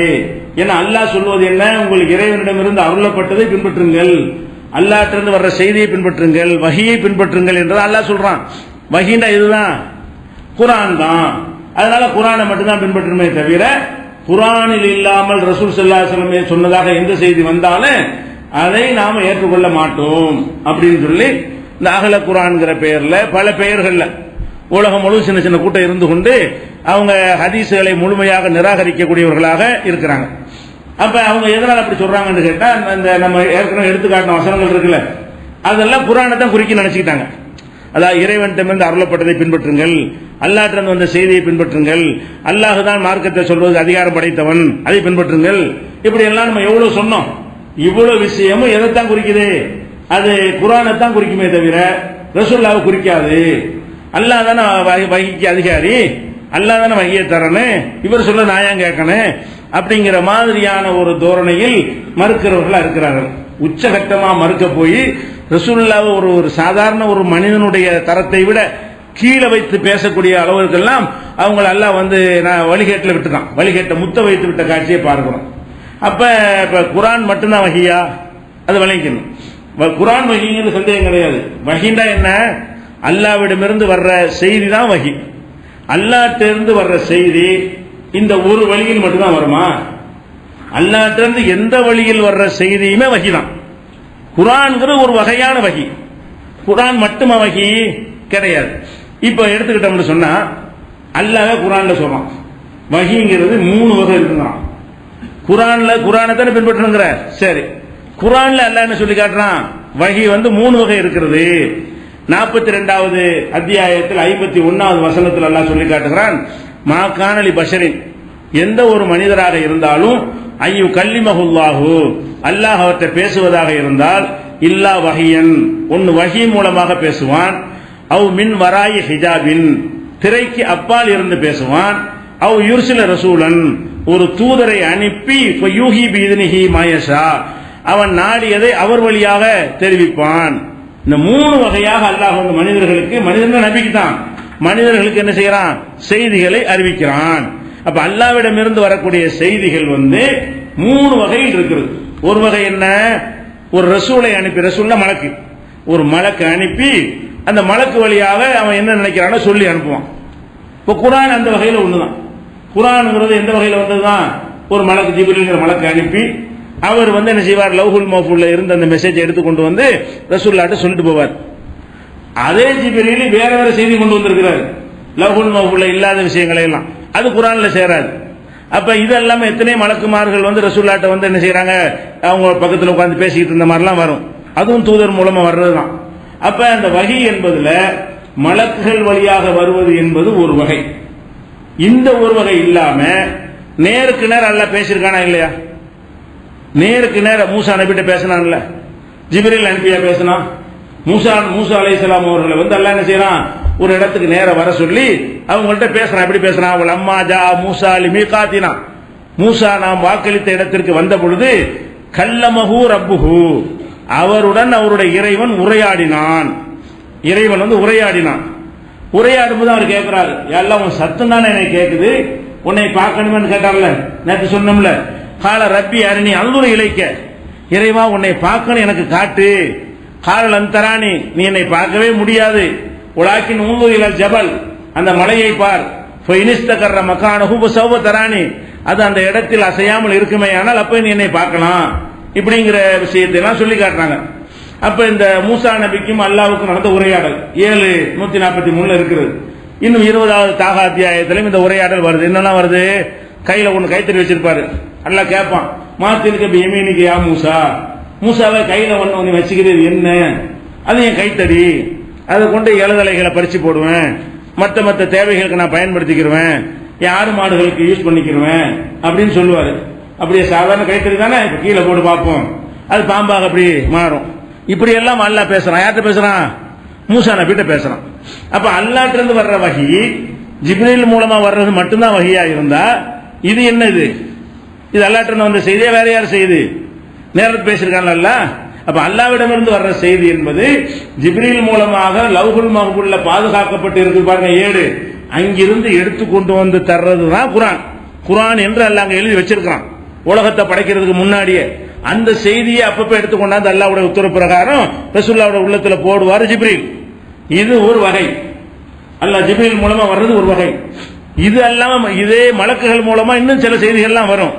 இது எல்லாமே மலக்கு வழியாக வந்த ஒரு செய்திங்கிற தலைப்புல ஒரு பாதி தலைப்பு தான் குர்ஆன்ங்கிறது. மலக்குகள் வழியாக பல செய்தி வந்திருக்கிறது. அதுல ஒரு வகையான செய்திக்கு பேர் என்னது? குர்ஆன்ங்கிறோம். இது அல்லாம மேராஜில் ரசூல் அல்லாஹ்ட்ட உரையாடினானா இல்லையா? பார்க்கவில்லை, பேசினானா இல்லையா? நேருக்கு நேரம் பேசி இருக்கிறான், அப்படியும் செய்வான். அது போக இன்னொரு விஷயம் என்னன்னு, திரைக்கப்பால பேசுறது. அல்லாஹ் பார்க்க முடியாது, பேச முடியும். யாருக்கு? இறை தூதர்களுக்கு. அப்படியும் அல்லாஹ் பேசி இருக்கிறான். அது மாதிரி இறை தூதர் அல்லாத மரியமுக்கெல்லாம் மலக்கு அனுப்பி இருக்கிறான். மரியம் அலைஹிஸ்ஸலாம் அவர்கள்ட்ட எல்லாம் பேசுறதுக்கு மலக்குகளை அனுப்பி வைத்திருக்கிறான். இது போக இன்னொரு வகை என்னன்னா, உள்ளுணர்வில் பேசுவது, மனசுல போடுவது. இது அல்லாஹ் தான் போடுறான்னு அவங்களுக்கு தெரியும். இறை தூதர்களா இருப்பார்களே ஆனால் அல்லாஹ் சொல்ல வேண்டிய செய்தியை மலக்கு மூலமும் சொல்லி அனுப்புவான். மலக்கு மூலம் சொல்லாம நேரவே கூப்பிட்டு வா இது செய்யி போ வா அப்படின்னு சொல்லுவான். அது ஒரு வகை. அப்படியும் சொல்லாம அவன் நினைத்த கருத்தை என்ன செய்வான்? கல்புல போடுவான். இது அவங்களுக்கு நபிமார்களுக்கு தெரியும். இது நம்மளாம் இட்டுக்கட்டளை, இது அல்லாஹ் தான் இந்த செய்தியை நமக்கு சொல்றான் அப்படின்னு நபிமார்களுக்கு புரிகிற வகையில் என்ன செய்வான்? அவங்களுடைய உள்ளத்துல போடுவான். அந்த அடிப்படை இப்ப தொழுகைகளா இருக்கணும் வைங்களேன், தொழுகை நிலைநாட்டுங்கள் அல்லாஹ் சொல்லிவிட்டான். ரசூல் ஸல்லல்லாஹு கையை ஒசத்துனாங்க, இதெல்லாம் வந்து இட்டு கட்டி அவங்களா சொன்னதில்லை. கையை ஒசத்துங்கிறது அங்க இருந்து வந்த மெசேஜ் தான். அது எந்த வகை? அது 3வது வகை. ஒரு வகையான வகை வந்து மலக்கு அனுப்பி பேசுறது, அதுல குர்ஆன் அடங்கும். இன்னொரு வகையான வகை வந்து நேருக்கு நேரம் பேசுவது, அல்லாஹ்வே அந்த அடியார்ட்ட நேருக்கு நேரம் பேசுவான் பார்க்காம, அது ஒரு வகை. இன்னொரு வகை என்னவென்று சொன்னால் உள்ளுணர்வுல ஏற்படுத்துறது. இதுக்கு உதாரணம் சொல்வதாக இருந்தால், தேனி இருக்குல்ல, தேனிக்கு கூட அல்லாஹ் வஹி அறிவிச்சேன்னு சொல்றான். தேனீக்கள் இருக்கு பாருங்களேன், தேனின்னு ஒரு கொசு இருக்கு இல்லையா, அதுக்கு வந்து அல்லாஹ் வௌஹா ரப்புக இலன் நஹ்லி, தேனீக்களுக்கு அல்லாஹ் வஹி அறிவித்திருக்கிறான். என்ன வஹி அறிவித்திருக்கிறான்? நீ எங்க எவ்வளவு தொலைவுக்கு வேண்டாலும் நீ பிரயாணம் பண்ணிப்போ, ஒரு சிரமம் இல்லாமல் உன்னுடைய கூட்டுக்கு நீ திரும்பி வருவாய் அப்படின்னு நான் தேனிக்கு வஹி அறிவித்தேங்கிறான். தேனீக்கள் இன்னைக்கு ஆராய்ச்சி பண்றாங்க, அது எங்க கொண்டே விட்டாலும் சுத்திக்கிட்டு கரெக்டானதுக்கு வந்துடும். பல்லாயிரக்கணக்கான மைல் பயணம் செஞ்சாலும் ஆகாயத்தில் ஏதாவது சிக்னல்லாம் போட்டா காட்டுவாங்க, எப்படி போனோன்னு தெரியாது. ரோட்ல போனாலும் நம்ம தடுமாறிடுறோம். ரோட்ல எவ்வளவு அடையாளங்கள் பார்க்க முடியும். இந்த பக்கம் ஒழுங்கு பச்சை கட்டுறது, இங்க ரோடு வளையுது, இந்த இது இருக்குன்னு கண்டுபிடிச்சு திருப்பி வந்துடலாம். அதே மாதிரி ஆகாயத்தில் என்ன இருக்கு? அடையாளம் ஒண்ணுமே இருக்காது. அந்த ஆகாயத்தில் பறந்து போன தேனீக்கள் என்ன செய்யும்? திரும்பி அதே மாதிரி வந்துடும். எத்தனை ஆயிரம் கிலோமீட்டர் போனாலும் வந்துடும். கம்ப்யூட்டர்களால் கூட அந்த மாதிரி வழிகளை கண்டுபிடிக்க இயலாதுன்னு சோதனை பண்ணி அதை நிரூபிச்சிருக்கிறாங்க. அப்ப தேனீக்களுடைய வழி அறியும் திறன்கிற தலைப்புல நம்ம திருக்குர்ஆன் தமிழாக்கத்தில் கூட அந்த அறிவியல் அந்த ப்ரூஃபை எழுதியிருக்கிறோம். எதுக்கு சொல்றோம்? இதை சொல்லும்போது அல்லாஹ் என்ன செய்யறான்னு கேட்டா, வௌஹா ரப்புக இலன் நஹ்லி, தேனிக்கு வஹி அறிவித்தேன். தேனிக்கு குர்ஆனை கொடுத்தானப்ப ஜிப்ரீல் அனுப்பி சொன்னானா? அது உள்ள போடுறான். தேனியுடைய ப்ரோக்ராம் உள்ளத்துல அதுக்குரிய ப்ரோக்ராம செட்டிங் பண்ணி விட்டேன் அப்படிங்கிறதுக்கு வஹிங்கிற வார்த்தை எல்லாம் என்ன செய்யறான், பயன்படுத்தி இருக்கிறான். அந்த மாதிரியான ஒரு அடிப்படையில் தான் ரசூல் 3 வகையான வஹி இருக்கு. குரான்ல குரான் வஹி தான். குரானே குரான் மட்டும் வஹின்னு சொல்லல, குரான் வஹி தான். அந்த குரான் என்ன சொல்லுதுன்னு கேட்டா, குரான் அல்லாத வேறு வகைகளும் உண்டு. அது என்ன வகை? நேருக்கு நேர 5 வேளை தொழுகை கடமையாக்குனதெல்லாம் ஜிப்ரீல் மூலம் கடமையாக்கல, நேருக்கு நேர சந்தித்து அல்லாஹ் பேசி என்ன செஞ்சான், கடமையாக்கினான். அந்த வகையான வகையில் அது இருக்கிறது. அது மாதிரி பல வணக்க வழிபாடுகளை ரசூலுல்லாஹ் செஞ்சு காட்டினாங்க இல்லையா, அதெல்லாம் அவங்கள ஆராய்ச்சி பண்ணலாம் சொன்னதில்லை. ஆராய்ச்சி பண்ண ஏதாவது சொல்லியிருந்தா அல்லாஹ் கண்டிச்சிடறான், தப்பா சொன்ன கண்டிச்சிடறான். கண்டிக்காமல் அல்லாஹ் அதை அவங்க செயலை பார்த்து கொண்டிருக்கிறான் என்று சொன்னால் அவன் போட்ட செய்தி. அப்ப இறை தூதுன்னு ஒருத்தர் தேர்ந்தெடுத்தானே, ஆனால் அதுக்கு தகுந்தவாறு செட்டிங்களை பண்ணிடுவான், மெசேஜ் விழுந்துகிட்டே இருக்கும். அந்த மாதிரி இப்ப நம்ம காலத்துல நம்ம அதிசயம் கிடையாது. இப்ப நம்ம உட்காந்து இங்க தட்டினா வாட்ஸ்அப்ல உங்களுக்கு வந்துருது, வருதா இல்லையா? வாட்ஸ்அப்ல இங்க ஒரு அனுப்புனா இங்க உங்களுக்கு வந்துருது. உனக்கு இவ்வளவு பண்ண முடியாது, அல்லாஹ் பண்ண முடியாது. அல்லாஹ் ஒருத்தர் தூதரை நியமிச்சு அவருக்கு ஒரு வாட்ஸ்அப் ப்ரோக்ராம் போட்டு வச்சு அங்க இருந்து அவன் அனுப்புவான், நம்புறாங்க, கனெக்ஷன் அனுப்புனா வந்துடுறேன். உனக்கு என்ன, உனக்கு நமக்கு செய்ய முடியுதப்பா இது? மனிதனாகி நமக்கே தெரிஞ்ச ஆளுக்கு மட்டும் அனுப்புறீங்க. இங்க வச்சுட்டு 1 லட்சம் பேர் உட்கார்ந்து 3 பேருக்கு மட்டும் போகுது. ஏன் 3 பேருக்கு போட்டு வச்சுக்கிறீங்க? அந்த செய்தி இந்த புகை பரவனால கூட அனைவருக்கும் அது வருது.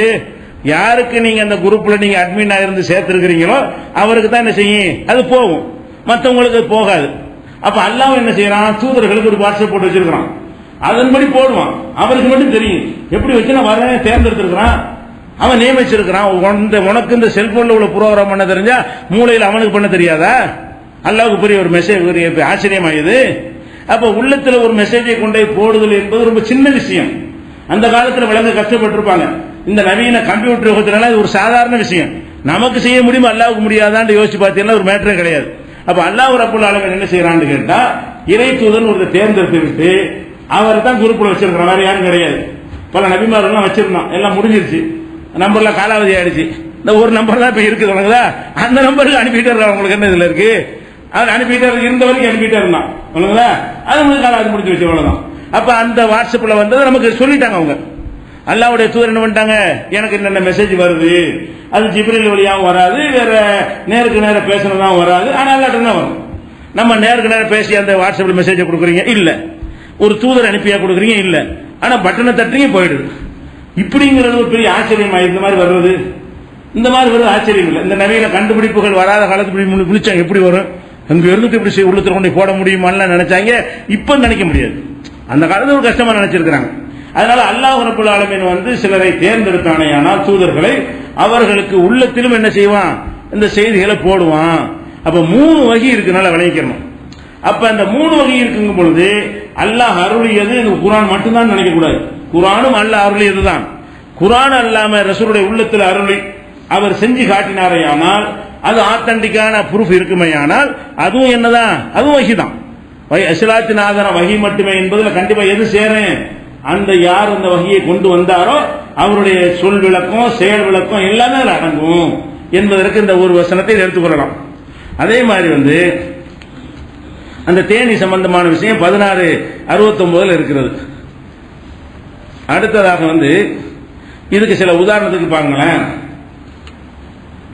இப்ப இந்த மாதிரி வகி வந்திருக்குதான்னு கேட்டா குர்ஆன்ல இந்த மாதிரி வகி வந்ததுக்கு ஆதாரம் இருக்குது. ரசூல் ஸல்லல்லாஹு அலைஹி வஸல்லம் அவர்களுக்கு இந்த ஜிப்ரீல் மூலமும் வராமல், நேருக்கு நேரம் வராமல், வேற ஒரு வகையில உள்ளுணர்வில் செய்திகள் வந்தது அப்படிங்கிறது குர்ஆன்ல ஆதாரம் இருக்கானே இருக்குது. குர்ஆன்ல என்ன ஆதாரம் இருக்குது என்று கேட்டால், இப்ப நம்ம நோன்பு காலத்தில் இருக்கிறோம். இந்த நோன்பை பற்றி 287 வசனத்துல அல்லாஹ் சொல்லி காட்டுகிறான். அதுல என்ன சொல்றான்னு கேட்டா, உஹில்லலக்கும் லைலத்த ஸியாமி ரஃபது இலா நிசாயிக்கும், நோன்பு காலங்கள்ல இரவு நேரத்தில் உங்கள் மனைவியரோடு நீங்கள் இல்லறம் நடத்துவது ஹலாலு, ஹலாலாக்கப்படுகிறது அல்லாஹ் சொல்றான். உஹில்லலக்கு பகல்ல தான் நோன்பு, இரவுல அந்த தாம்பத்திய கட்டுப்பாடு கிடையாது. அப்ப உஹில்லலக்கும் உங்களுக்கு ஹலாலாக்கப்படுகிறது, லைலத்த ஸியாமி நோன்புடைய இரவுகள்ல ரஃபது இலா நிசாயிக்கும் உங்கள் மனைவிமாரோட நீங்கள் இல்லறம் நடத்துவது ஹலாலாக்கப்படுகிறது. இந்த வசனம் சொல்லுது. அதை சொல்லிட்டு ஹுன்ன லிபாசுல்லக்கும் அன்தும் லிபாசுல்லஹுன்ன, நீங்க அவங்களுக்கு ஆடையா இருக்கிறீங்க, அவங்க உங்களுக்கு ஆடையா இருக்கிறாங்கன்னு அது ஒரு விஷயத்தை முடிச்சிடறான். முடிச்சிடலாம். என்ன சொல்றான்னு கேட்டா, ஹலாலாக்கப்படுகின்றான்ல, இதுக்கு முன்னால ஹலாலா இருக்கல. இந்த ஹலாலாக்கப்படுதுங்கிற வார்த்தையிலிருந்து என்ன விளங்குது? இதுக்கு முன்னாடி பகலில் எப்படி தாம்பத்தியம் ஈடுபடக்கூடாதோ நோன்பு கால இரவுலையும் ஈடுபடக்கூடாதுன்னு சட்டம் இருந்திருக்குது. அதனால இப்ப ஹலாலாக்கப்படுதுங்கிறான்.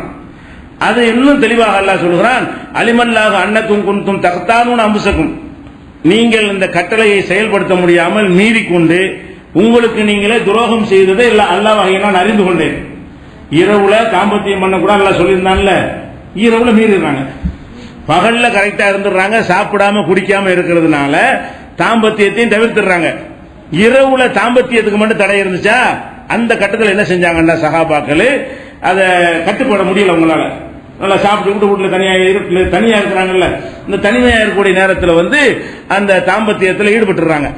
அதை சொல்றான், நீங்க ஈடுபட்டீங்க, இப்ப தாப அழைக்கும் அல்லாஹ் நான் மன்னிச்சுட்டேன், இன்னும் அது குற்றம் இல்ல, தெரியாம செஞ்சிட்டீங்க, இப்ப என்ன செய்யுங்க, பொல்லான பாஷிருகுன்ன, இப்போது முதல் நீங்கள் இல்லறத்தில் ஈடுபட்டுக் கொள்ளுங்கள் இரவுல. அப்ப இரவுல இல்லறத்தில் ஈடுபடாதீங்க என்று ஒரு தடை இருந்து இப்ப அந்த தடை நீக்கப்பட்டு இப்போது முதல் உங்களுக்கு அது அனுமதிக்கப்படுது அப்படின்னு இந்த வசனம் சொல்லுது. சரியா? 187 சொல்லுது. இப்ப என்ன இதுல விஷயம்னா 2 மேட்டர் இருக்குது. இப்ப அனுமதிக்கப்படுகிறது ஒன்று வருது. இதுக்கு முன்னே தடை இருந்துச்சு, தடை இருந்ததுன்னு இப்ப அனுமதிக்கப்படும். இப்போது முதல் நீங்கள் எல்லாத்தில் ஈடுபடலாம், நீங்க தப்பு செஞ்சிட்டீங்க, அதனால நான் மன்னிச்சுட்டேன், இனிமேல் செய்யலாம், தாராளமா குற்ற உணர்வு இல்லாம நீங்க செஞ்சுக்கிறீங்க அப்படின்னு இந்த வசனம் சொல்லுது. அப்படின்னா இரவு நேரங்களில் மனைவிமார்டன் ரமலானுடைய இரவுல இல்லறத்தில் ஈடுபட ஹலால்ன்ற வசனம் இருக்குல்ல, ஹலால்ன்ற இந்த வசனத்தில் இருக்கு, 287 இருக்கு. இப்ப தடை செஞ்சு இருந்துச்சுல, அது ஒரு வசனம் குர்ஆன்ல இருக்கணும்ல, தடை செஞ்ச வசனம் இல்ல. தடை இருந்தது, நீங்கள் மீறி கொண்டிருந்தீர்கள், இப்போது நான் அனுமதிக்கிறேன். அப்ப குர்ஆன்ல தேடி பார்த்தீங்கன்னா இப்ப அனுமதிக்கிறேங்கிற விஷயம் தான் இருக்குது. ஏற்கனவே தடுத்து இருந்தாங்கல்ல இல்லறத்தில் ஈடுபடக்கூடாதுன்னு இரவு நேரத்தில், அந்த கருத்தை சொல்ற ஒரு வசனம் குர்ஆன்ல இல்ல. அப்ப குர்ஆன்ல இல்ல, வேற எந்த வகையில் தடுக்கப்பட்டு இருக்கும்? தடுக்கப்பட்டு இருந்துச்சுன்னு அல்லாஹ் சொல்றான். குர்ஆன் மூலம் மட்டும்தான் வஹி வரும் என்று சொல்வார்களே, ஆனால் இதுவும் குர்ஆன் மூலம் தான் வந்திருக்கணும். எது? இரவு காலங்களில் நீ மனைவி விட்டு சேரக்கூடாது, நோன்பு காலத்தில் இரவில் மனைவி விட்டு சேராத அப்படிங்கிற கட்டளை எதுல இருக்கணும்? குர்ஆன்ல இருக்கணும். குர்ஆன் மட்டும்தான் வஹி என்று இருக்குமையானால் அப்ப இந்த மாதிரி வசனம் குர்ஆன்ல இருக்கணும். குர்ஆன்ல இல்லவே இல்ல, ஆனா அப்படி ஒரு சட்டம் இருந்துச்சு நல்லா சொல்றோம். ஏற்கனவே மனைவிமார்ட்ட சேரக்கூடாது என்ற தடை இருந்தது, அதை இப்ப நீக்குகிறேன் தான் அந்த வசனம் சொல்லுது. இந்த வசனம் ஒரு தடையை நீக்குகிறதை பேசுது. 287 வசனம் ஏற்கனவே தடை செஞ்சு இருந்துச்சுல, அதை செஞ்சது யார்? வேற வகையில தடுத்திருக்கான்ல, ஜிப்ரீல் மூலமா தடுக்கல, குர்ஆன் மூலமா தடுக்கல, ரசூலுல்லாஹ்வுடைய உள்ளுணர்வுல போட்டு ரசூலுல்லாஹ் தடுத்து வச்சிருந்தாங்க. அதுவும் வஹி தான். அது அவனுடைய தடையாக எல்லாம் எடுத்துக்கொள்றான். நான் தான் தடுத்து வச்சிருந்தேன், என் ரசூல் மூலம் உன்னை தடுத்தேன், நீ மீறிக்கிட்டே இருந்த, இப்போது உன்னை அனுமதிச்சுட்டேங்கிறான். அப்ப இந்த 287 என்ன வழங்குது என்று கேட்டா, ஒரு சட்டம் நீக்கப்பட்டதை இது சொல்கிறது. என்ன சட்டம்? ஏற்கனவே இருந்த ஒரு சட்டம், இரவு நேரத்தில் மனைவிமாரோடு சேரக்கூடாது நோன்பு காலத்தில், இந்த சட்டம் முன்னர் இருந்தது, அது நீக்கப்பட்டு விட்டது தான் இதுல சொல்லுது. முன்னர் இருந்ததுன்னு இருக்குல்ல, முன்னர் இருந்தது எந்த வசனத்திலிருந்து எடுக்கிறது? புரியுது உங்களுக்கு? ட்ரையா இருக்கா? அப்ப முன்னர் அப்படி இருந்திருக்கு, சட்டம் இருந்துச்சு. அந்த சட்டம் எதில் இல்ல? குர்ஆனுடைய எந்த வசனத்தை கொண்டும் அந்த சட்டம் போடப்படவில்லை. ஆனா சட்டம் கண்டிப்பா இருந்துச்சுன்னு சொல்ல அல்லாஹ் போய் சொல்ல மாட்டான், இருந்திருக்கப்ப. அப்ப இந்த சட்டத்தை ரசூல் ஸல்லல்லாஹு அலைஹி வஸல்லம் போட்டிருப்பாங்க. அப்ப ரசூலுல்லாஹ் போட்ட அந்த சட்டத்தை அல்லாஹ் தான் போட்ட சட்டமாக ஆக்கி, நீங்க மீறிக்கிட்டே இருக்கிறீங்க, உங்களால செய்ய முடியல, நான் இப்ப நீக்கிட்டேன், இனிமே இரவு நேரத்தில் தாம்பத்தில் ஈடுபடுங்க நல்லா சொல்லி காட்டுறான். அந்த 3 வகையான வகை இருக்குங்கிற அந்த வசனத்தை ஒட்டியதாகவும் அதற்கு விளக்கமாகவும் இந்த 287 வசனம் இருக்கிறத பார்க்கணும். அதே மாதிரி இப்ப கிப்லா இருக்குல்ல, கிப்லா இப்ப நம்ம காபத்துல்லாவை நோக்கி தொழுதுட்டு இருக்கோம். இப்ப இந்த பக்கம் அப்படியே போனா நேர போனா காபாவை போய் என்ன செய்யும்? முட்டும். உலகத்தில் எங்க இருந்து தொழுதாலும் காபாவை நோக்கி தொழுகிறோம். ஆனா ரசூல் ஸல்லல்லாஹு அலைஹி வஸல்லம் அவர்கள் மக்காவில் இருக்கும்போது என்ன செஞ்சாங்கன்னா காபாவை நோக்கி தொழுதாங்க. மக்காவில் காபா இருக்குது, மக்காவில் இருந்த காலத்தில் காபாவை நோக்கி தொழுதாங்க. ஹிஜ்ரத் செய்து மதீனாவுக்கு வந்த பிறகு அங்க யூதர்கள்லாம் பைத்துல் முகத்தஸ் நோக்கி தொழுதுட்டு இருக்கிறத பாக்குறாங்க. யூதர்களுடைய கிப்லா எது? பைத்துல் முகத்தஸ். அதுவும் ஒரு புனிதமான அல்லாஹ்வுடைய ஆலயம் தான். அந்த ஆலயத்தை நோக்கி எல்லாரும் தொழுகிறாங்க. உடனே ரசூலுல்லாஹ் என்ன செஞ்சாங்கன்னு கேட்டா, திசையே என்ன முக்கியம் அப்படின்னு சொல்லிட்டு பைத்துல் முகத்தஸை நோக்கி அவங்க தொழுவ ஆரம்பிச்சிடுறாங்க கொஞ்ச நாளைக்கு. அதுக்கப்புறம் என்னன்னு கேட்டா மறுபடியும் கிப்லாவை இந்த பக்கம் திரும்புங்க எல்லாட்டும் கட்டளை வந்துருச்சு. முதல்ல காபாவை நோக்கி தொழுகிறாங்க, அப்புறம் மதீனாவுக்கு போன பிறகு பைத்துல் முகத்தஸ் நோக்கி தொழுகிறாங்க, அப்புறமேல திரும்பவும் காபாவை நோக்கி தொழுவுமாறு எல்லாட்டும் உத்தரவு வந்துச்சு. அது இன்னைக்கு வரைக்கும் நீடிக்கிறது. 17 மாசம் என்ன செய்யறாங்க, பைத்துல் முகத்தஸ் நோக்கி தொழுகிறாங்க. மதீனாவுக்கு போய் 17 மாச காலங்களாக மதீனா பைத்துல் முகத்தஸ் நோக்கி தான் காபா தொழுதிருக்காங்க எல்லா மக்களும். இப்ப அந்த மேட்டர்ல இந்த 3 விஷயத்தை ஞாபகம் வச்சுக்கிறேன். இதை பற்றி அல்லாஹ் குர்ஆன்ல என்ன சொல்றான்னு கேட்டா, முகமதே நீ அடிக்கடி இந்த கிப்லாவை அல்லாஹ் மாற்ற மாட்டானா என்று வானத்தை பார்த்து கொண்டே இருக்கிறாய். கதுனரா தகல்லுப வஜ்ஹிக பிஸ்ஸமாய், அதாவது ரசூல் ஸல்லல்லாஹு அலைஹி வஸல்லம் அந்த பைத்துல் முகத்தஸ் நோக்கி தொழுகிறாங்கல்ல, தொழுதுட்டு இருக்கும்போது ரசூலுல்லாஹ் என்ன விரும்புறாங்கன்னு கேட்டா, இதை காபாவை மாத்திட்டு நல்லா இருக்குமே, பைத்துல் முகத்தஸ் தொழுதுட்டு இருக்கிறமே, இந்த சட்டம் மாறி இப்ராஹிம் நபியுடைய கிப்லாவா இருந்துச்சு காபத்துல்லா, அதை நோக்கிற மாதிரி சட்டம் வந்தா நல்லா இருக்குமே என்று உள்ளூர் ஆசைப்படுறாங்க. அந்த ஆசை அல்லாஹ் சொல்றான். எப்படி சொல்றான், கதுனரா தகல்லுப வஜ்ஹிக பிஸ்ஸமாய், வானத்தை நோக்கி உன்னுடைய முகத்தை அடிக்கடி நீ திருப்பிக் கொண்டே இருக்கிறாய். ஃபலனு வள்ளி என்னக்கு கிப்லத்தன் தர்லாஹா, நீ ஆசைப்படுற அந்த கிப்லாவுக்கு இப்போ திருப்புகிறோம், திருப்பிக்கொள். ஃபவல்லி வஜ்ஹக ஷத்ரல் மஸ்ஜிதில் ஹராம், மஸ்ஜிதுல் ஹராமை நோக்கி திருப்புன்னு அல்லாஹ் சொல்லிடுறான். அப்ப பைத்துல் முகத்தஸை நோக்கி தொழுது கொண்டிருந்த ரசூல் ஸல்லல்லாஹு அலைஹி வஸல்லம் அவர்கள் அதை மாத்தணும்னு ஆசைப்படுறாங்க. பைத்துல் முகத்தஸை தொழுதுட்டாங்க, ஆனால் அது மாறினா நல்லா இருக்குமே, காபத்துல்லாவை நோக்கி தொழுதால் சிறப்பா இருக்குமே உள்ளூர் ஆசைப்படுறாங்க. 17 மாசம் வரைக்கும் அல்லாஹ் அதை விட்டு வச்சிருந்து 17 மாசத்துக்கு பிறகு அல்லாஹ் என்ன செய்யறான்னு கேட்டா அந்த வசனத்தை இறக்குறான். நீ ரொம்ப ஆசைப்படுற காபத்துல்லாவை நோக்கணும்னு சொல்லி இந்த கிப்லா வேணான்னு நினைக்கிற, உன் கோரிக்கையை ஏற்று நான் என்ன செய்யணும், இப்ப பைத்துல் முகத்தஸ்ல இருந்து இங்க மாத்திட்டேன்னு சொல்றான். சரியா, இது அந்த செய்யக்கூட அந்த சூறாவோட வருகிறது. அதாவது 143 144 பார்க்கலாம். இப்ப மேட்ரு என்னன்னு கேட்டா, ரசூல் ஸல்லல்லாஹு அலைஹி வஸல்லம் பைத்துல் முகத்தஸ் நோக்கி தொழுதாங்கல்ல, தொழுது அல்லாஹ்வுடைய கட்டளைப்படிதான் தொழுதாங்க. அவங்களா தொழுதாங்களா? அல்லாஹ்வுடைய கட்டளைப்படிதான். அவங்களா பைத்துல் முகத்தஸ் நோக்கி தொழுது இருந்தாங்களே, ஆனால் அவங்களாவே காபாவுக்கு மாறி இருப்பாங்க. பைத்துல் முகத்தஸ் நோக்கி தொழுதுட்டு அல்லாஹ் மாத்த மாட்டியா, அல்லாஹ் மாத்த மாட்டியான்னு கேட்டாலே என்ன அர்த்தம், அந்த பைத்துல் முகத்தஸை நோக்கி அவங்க தொழுதது அல்லாஹ்வுடைய உத்தரவுப்படிதான். அல்லாஹ்வுடைய உத்தரவுப்படிதான் பைத்துல் முகத்தஸ் தொழுதாங்க. இதை மாறுறது நல்லதுன்னு ஆசைப்பட்டாங்க. 17 மாசம் மானத்தை நோக்கி நோக்கி பார்த்துட்டே இருந்தாங்க, வகி வருமாண்டு. 17 மாசத்துக்கு பிறகுதான் நீ இந்த பக்கம் திரும்ப வகி வந்து விட்டது. அப்ப என்ன விளங்குறோம் என்று கேட்டால், ரசூல் ஸல்லல்லாஹு அலைஹி வஸல்லம் அவர்கள் பைத்துல் முகத்தஸை நோக்கினார்கள், அதுவும் அல்லாஹ்வுடைய கட்டளைப்படிதான் நோக்கினார்கள். சரியா, அதனாலதான் அல்லாஹ் மாத்த மாட்டானான்னு ஆசைப்பட்டார்கள். அப்ப அல்லாஹ்வுடைய கட்டளைப்படிதான் நோக்கினார்கள் என்றால், அந்த கட்டளை குர்ஆன்ல மட்டும்தான் வரும் வஹி என்று இருந்தால் இந்த கட்டளை குர்ஆன்ல இருக்கணும்ல. பைத்துல் முகத்தஸை நோக்கி தொழுன்னு ஒரு கட்டளை குர்ஆன்ல இல்லவே இல்லை. பைத்துல் முகத்தஸை நோக்கி தொழுததை மாத்திரம் ஆசைப்பட்டாய், அப்படிதான் குர்ஆன்ல இருக்கே தவிர பைத்துல் முகத்தஸை நோக்கி தொழுங்கள்னு அல்லாஹ்ட்ட இருந்து ஒரு உத்தரவு வரவே இல்லை. ஆனால் ரசூல் ஸல்லல்லாஹு அலைஹி வஸல்லம் தொழுதாங்க. அது அல்லாஹ்வுடைய கட்டளை பிரகாரம் தான் தொழுதார்கள் என்று அல்லாஹ் சொல்லி காட்டுறான். அப்ப அந்த வசனம் குர்ஆன்ல இல்ல. எந்த வசனம் இல்ல, முகமதே நீ பைத்துல் முகத்தஸை நோக்கி தொழுவு கட்டளை இல்ல. ஆனா ரசூலுல்லாஹ் தொழுதாங்கன்னு இருக்குது. அந்த தொழுகையும் அல்லாஹ்வுடைய உத்தரவுப்படிதான் தொழுதார்கள் இருக்குது. அதனால அல்லாஹ் மாத்துன்னு கேட்டாங்க. அப்ப இந்த கட்டளை எப்படி வந்திருக்கும், அல்லாஹ் ரசூல் உள்ளத்துல போடுறான். அந்த குர்ஆன் ஜிப்ரீல் மூலமா, குர்ஆன் வசனத்தின் மூலமாக சொல்லாம மதீனாவுக்கு போனோன்னு உள்ளத்துல ஒரு கருத்தை போடுறான். இப்படி திரும்ப இது அல்லாஹ் தான் இதை சொல்றான்னு நினைச்சு திரும்பிட்டாங்க. அப்ப நம்மள மாத்த முடியாது. அல்லாஹ் தான் சொல்லி திரும்பிட்டாங்கன்னு சொன்னா மறுபடியும் அல்லாஹ் சொல்லாம மாத்த முடியுமா? அதான் வெயிட் பண்றாங்க, அல்லாஹ் மாத்துன்னு கேட்டுட்டு இருக்கிறாங்க. அப்ப இதுல என்ன விளங்குதுன்னு கேட்டா, இதுல பைத்துல் முகத்தஸை நோக்கி தொழுவதை அல்லாஹ் மாத்துகிறான். பைத்துல் முகத்தஸை நோக்கி தொழுங்கள் கட்டளை குர்ஆனில் இல்லை. ஆனால் அதை ரசூலுல்லாஹ் அந்த கட்டளை போட்டார்கள். சொந்தமா போட்டிருந்தா அல்லாஹ் கண்டிச்சிருப்பான். வஹீல தான் போட்டார்கள். அப்ப வஹி குர்ஆன் அல்லாமல் வரும். அல்லாஹ்விடமிருந்து வரக்கூடிய சட்டம் குர்ஆன் வழியா வர்ற மாதிரி இறை தூதருக்கு மாத்திரம் அவருடைய உள்ளத்தில் அல்லாஹ் ஒரு கருத்தை விதைத்து என்ன செய்வான், அதை போடுவான் என்பதற்கு இந்த கருத்தும் ஆதாரமாக இருக்கிறது. அதே மாதிரி 8வது அத்தியாயம் 7வது வசனத்தில் எல்லாம் சொல்றான், இது யஇதுகுமுல்லாஹு இஹ்த தாயிஃபத்தைன், 2 கூட்டங்களில் ஒரு கூட்டத்தை நீங்கள் கண்டிப்பா ஜெயிப்பீங்க, உங்களுக்கு நான் வாக்களிக்கிறேன் அப்படின்னு அல்லாஹ் உங்களுக்கு வாக்களித்தான். அந்த வாக்கை நிறைவேற்றினான் ஒரு வசனம் வருது. இது என்ன சொல்லப்படுதுன்னு கேட்டா, ரசூல் ஸல்லல்லாஹு அலைஹி வஸல்லம் அவங்க மதீனாவுக்கு வந்த பிறகு அபூ சுஃபியானுடைய தலைமையில் ஒரு பெரிய வியாபார கூட்டம் மதீனா வழியாக போறாங்க. மதீனாங்கிற ஒரு தனி நாடு, அவன் வேற நாட்டுக்காரன், மக்காக்காரன். அவன் நம்ம நாட்டு வழியா உள்ள பூந்து போறாங்களேங்கும் போது ஒரு அரசாங்கம் என்ன செய்வாங்க, தடுப்பாங்க. ஒரு நாட்டுடைய எல்லைக்குள்ள இன்னொருத்தங்க வியாபாரம் பண்ண போனா தடுப்பாங்க.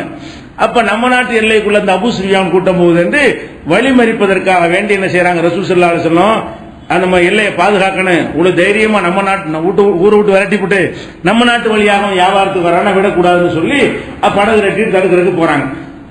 இது அபூ சுஃபியானுக்கு தெரிஞ்ச உடனே அவர் ஊருக்கு தகவல் கொடுக்கிறாரு, சரக்கு நிறைய கொண்டு போயிட்டு இருக்கோம், வியாபார சரக்கு, முகமது வழிமறிக்க வர்றாரு, நீங்க எல்லாம் காப்பாத்துறதுக்கு வாங்கன்னு உடனே அங்கிருந்து சண்டைக்கு படையெடுத்துட்டு ஒரு கூட்டம் வருது. படையெடுத்துட்டு என்ன செய்யறாங்க, ஒரு கூட்டம் வர்றாங்க. அதான் பதில் போறது. அந்த கூட்டம் வர்றாங்க. அப்ப ரசூல் ஸல்லல்லாஹு போறாங்களா, இப்ப அவங்களுக்கு தகவல் வருது, இந்த பக்கம் அடிக்கிறதுக்கு வர்றாங்க, இந்த பக்கம் சரக்கு கொண்டு போயிட்டு இருக்கிறான்.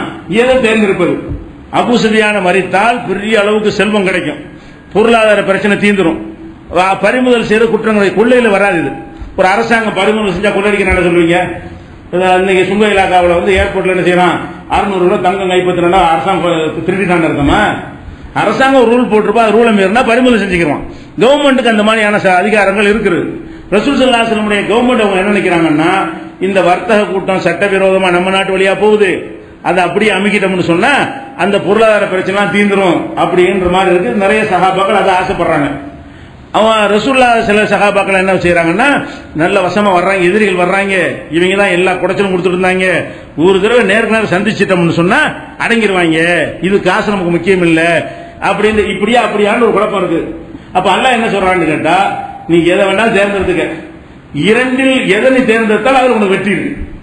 அல்லாஹ் என்ன வாக்கு, ரெண்டு தாய் பத்தின ரெண்டு கூட்டம்னா என்ன, ஒன்னு வணிக கூட்டம், வணிக கூட்டத்தை போய் நீ மோதினாலும் உனக்கு வெற்றி இருக்கிறது. பதில அந்த யுத்தத்தில் சந்தித்தாலும் வெற்றி உங்களுக்கு தான், பயப்படாதீங்க, தேர்ந்தெடுத்துக்கிறீங்கன்ட்டாங்களா. அப்ப ரசூலுல்லாஹ் என்ன செய்யறாங்க, ஆலோசனை பண்ணிட்டு பதில தேர்ந்தெடுத்துட்டாங்க. வணிக கூட்டம் தொலைஞ்சிட்டு போறாங்க, இங்க வந்துட்டாங்க, இவங்களோட எதிர்த்து நம்ம சண்டையிட்டோம்னு சொன்னா நம்ம அடக்குமுறை செஞ்சு விரட்டி விட்டாங்க இல்ல, அது கணக்கு தீட்ட மாதிரி போயிடும், நம்ம தான் பெரிய சக்தி நினைத்து மிரட்டிட்டு இருக்கிறாங்க மக்காக்காரங்க, அவங்களுக்கு ஒரு பாடம் கற்பிச்ச மாதிரி போயிடும் சொல்லி பதில் களத்தில் சந்திச்சாங்க, வெற்றி பெற்றாங்க.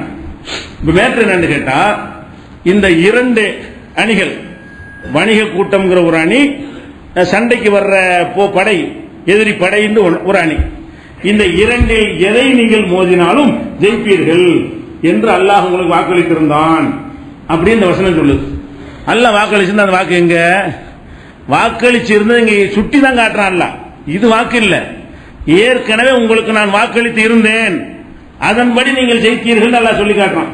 இப்ப அல்லாஹ் வாக்களித்து இருந்தால் அது வஹி தானே, வஹி குர்ஆன் மட்டுமா இருந்தால் இந்த மாதிரி ஒரு வசனம் குர்ஆன்ல இருக்கணும். எந்த மாதிரி வசனம், நீங்கள் இரண்டு கூட்டத்தில் ஒரு கூட்டத்தை ஜெயிப்பீர்கள் என்று நான் உங்களுக்கு வாக்குறுதி தருகிறேன்.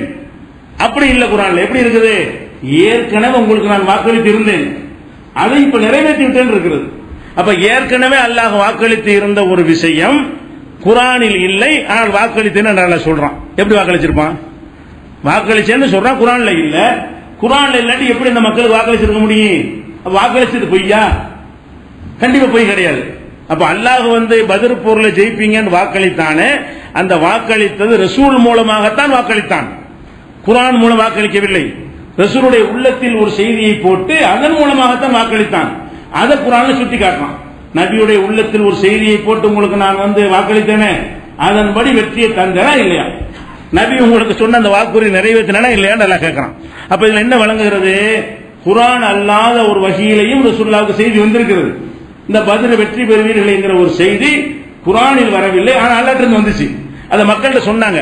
அதன்படி ஜெயிச்ச பிறகு அல்லாஹ் என்ன சொல்லி காட்டுறான்னு கேட்டா, நான் அளித்த வாக்கு நிறைவேற்றினா இல்லையா, இரண்டு பேர்ல யாரை சந்திச்சாலும் ஜெயிப்பீங்கன்னு சொன்னான்ல, ஜெயிச்சிங்களா இல்லையா அப்படிங்கிற ஒரு கருத்தை தான் அல்லாஹ் 8வது வசனத்துல 8வது அத்தியாயத்தில் 7வது வசனத்தில் சொல்லி காட்டுகிறான். அப்ப அந்த குர்ஆன 3 வகையான வகி இருக்குன்னு சொல்றோமே, அந்த வகையில ஜிப்ரீல் மூலமா வர்ற வகி இருக்கிற மாதிரி நபிமார்களுடைய உள்ளங்களில் சில கருத்துக்களை அல்லாஹ் போடுவான், அவங்க அதை மக்கள்கிட்ட சொல்லுவாங்க, அதுவும் அல்லாஹ்வுடைய செய்தி தான். அப்படி சொன்ன அந்த 3 கிப்லா மாத்துற விஷயத்தையும் அல்லாஹ் ரசூலுல்லாஹ் உள்ளத்துல தான் போட்டான். அதன்படிதான் அவங்க பைத்துல் முகத்தஸ் நோக்குனாங்க. அதே மாதிரி நோம்புக்குள்ள இரவு காலத்து தடையும் உள்ளத்துல தான் போட்டிருந்தான். இந்த வாக்குறுதியும் உள்ளத்துல தான் போட்டானே தவிர குர்ஆனை கொண்டு இந்த வாக்குறுதி தரவே இல்லை. அப்ப குர்ஆன் அல்லாமலும் அல்லாட்டும் செய்தி வந்து இருக்கிறது. இது மாதிரியான விஷயங்கள் நிறைய இருக்கிறது. உதாரணத்துக்கு தான் ஒன்று சொல்லுகிறோம். இது மாதிரியான விஷயங்கள் குர்ஆன் மட்டும் போதுமான ஒரு புஸ்தகமே எழுதியிருக்கிறோம்.